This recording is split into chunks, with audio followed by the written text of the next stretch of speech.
7 पटक फुकिदिनु चट्टै। यो विशेष गरी गुरुमुखी झारफुक मन्त्र हो। यो परम्परा अनुसार चलिआएको मन्त्र छ, जुन आँखा दुखेको मन्त्र यहाँहरूलाई मैले लिएर उपस्थित भएको छु।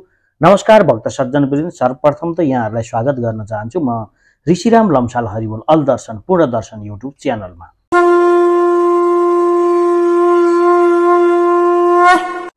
यो तन्त्र मन्त्रद्वारा रोग निवारण, यो सिद्ध सावर मन्त्र पनि हो। यसले के गर्छ भन्दा नेत्र पीडालाई निवारण गर्ने गर्दछ। हुन त यहाँहरूलाई अहिले यो हस्पिटलाइजेसनको जमाना छ। यहाँहरू जति पनि आँखा दुख्ने बित्तिकै, आँखा भनेको अत्यन्तै सेन्सिटिभ चिज हो, यहाँहरू हस्पिटलमा जानुस् भन्छु मैले।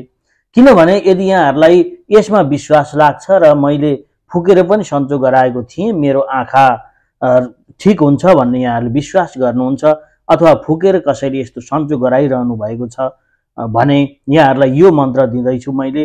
यो अत्यन्तै सजिलो मन्त्र पनि छ, यो सिद्ध मन्त्र पनि हो, गुरुमुखी मन्त्र हो। यहाँहरूले गुरुबाट लिनुभयो भने, गुरुबाट डाइरेक्ट यहाँहरूले लिनुभयो भने यो मन्त्रले काम गर्नेछ र यो मन्त्र जुनसुकै अवस्थामा पनि यहाँहरूले प्रयोग गर्न सक्ने मन्त्र हो। यसलाई कुनै बार चाहिँदैन, कुनै दिन पनि चाहिँदैन, कुनै राम्रा नक्षत्रहरू केही पनि चाहिँदैन। यहाँहरूले यो मन्त्र प्रयोग गर्न सक्नुहुनेछ।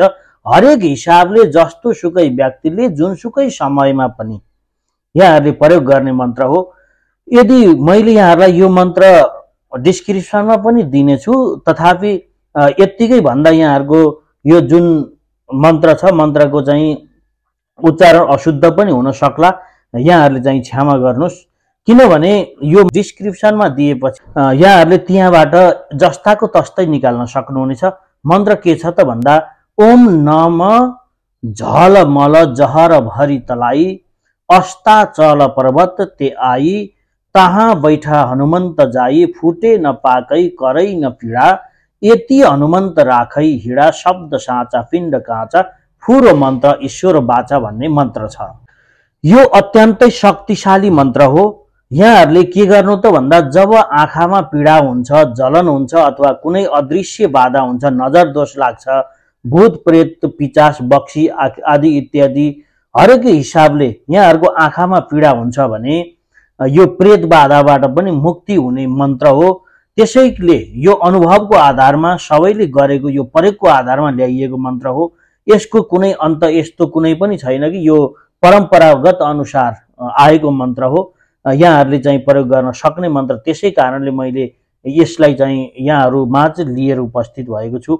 र यसलाई के गर्ने त भन्दा, त्यो जुन अवस्थामा छ, जुन नजर दोष लागेको छ, प्रेत बाधा आदि चाहिँ भएको छ भने यसको यहाँहरूलाई चाहिँ त्यो खालको एउटा अनुभव हुन्छ, अथवा मलाई चाहिँ भूत प्रेत लाग्यो, अथवा चाहिँ मेरो आँखामा कसैले चाहिँ नजर लाग्यो, यस्तो खालको अनुभव यदि हुन्छ भने त्यस्तो अवस्थामा एउटा चाहिँ निम्बुको आगो, जुन कागतीको आगो ल्याउनुहोस्। त्यो कागतीको आगो लिएर यो मन्त्रलाई जुन मैले भने यहाँहरूलाई, यो मन्त्रद्वारा यहाँहरूले चाहिँ जप गर्दै बिरामीको आँखातिर 7 पटक झारफुक गरिदिनु भयो भने यसले, यो मन्त्रको प्रयोगले यहाँको नेत्र पीडाबाट मुक्ति हुनेछ र नकारात्मक शक्ति पनि हटेर जानेछन्। यदि कहीँ कतैबाट यहाँहरूलाई नजर दोष लागेको रहेछ भने पनि, नकारात्मक शक्ति लागेको रहेछ भने पनि यहाँहरूको त्यो ठिक हुनेछ र यहाँहरूले जुनसुकै अवस्थामा पनि, यदि आफैले आफैलाई भयो भने पनि आफैले पनि गर्न सकिने मन्त्र हो। यो अत्यन्तै सजिलो मन्त्र हो। त्यसैले विशेष गरी चाहिँ यो एक सिद्ध सावर मन्त्र हो, जुन तान्त्रिक परम्परामा अत्यन्तै प्रभावकारी मानिन्छ। श्रद्धा र विश्वासपूर्वक यहाँहरूले प्रयोग गर्नुभयो भने यसले चमत्कारिक फल प्रदान गर्नेछ। चमत्कार स्वरूप यहाँहरूले देख्न सक्नुहुनेछ। यो अत्यन्तै सजिलो मन्त्र हो। त्यसै कारणले गर्दा यदि यहाँहरूलाई यो मन्त्र चाहिएको छ, यो मन्त्रद्वारा मैले पनि कुनै रोगको उपचार गर्न चाहन्छु भन्नुहुन्छ भने यहाँहरूले हामीलाई सम्पर्क पनि गर्न सक्नुहुनेछ। र यहाँहरूले यो मन्त्र गुरुमुखी भएको कारणले गुरुको मुखबाट यहाँहरूले उचित दिन उचित समय पारेर गुरुको मुखबाट लिनुभयो भने यो मन्त्र सिद्ध गर्नु पनि पर्दैन। यो मन्त्रलाई डाइरेक्ट यहाँहरूले बिरामीसँग गएर प्रयोग गर्न सक्नुहुनेछ। त्यसैले यो मन्त्रलाई प्रयोग गर्न सक्नुहुनेछ भन्दै आजको भिडियो यहाँहरूलाई कस्तो लाग्छ, यदि ठिक लाग्छ भने यहाँहरूले पक्कै पनि लाइक गर्नुहोस् र यहाँहरूलाई धेरै भन्दा धेरै साथीहरूलाई शेयर गर्नुहोस्, किनकि यो जुन विद्या छ यो विद्यालाई धेरैभन्दा धेरै साथीहरूमाझ पुर्याउनुस् र यदि हाम्रो च्यानलमा यहाँहरू नयाँ हुनुहुन्छ भने यहाँहरूले सब्स्क्राइब गर्न नभुल्नु भन्दै आजको यो बसाइबाट म बिदा लिन चाहन्छु। सर्वे भवन्तु सुखिनः सर्वे सन्तु निरामया सर्वे भद्राणि पश्यन्ति मा कश्चित् दुःखभाग् भवेत्।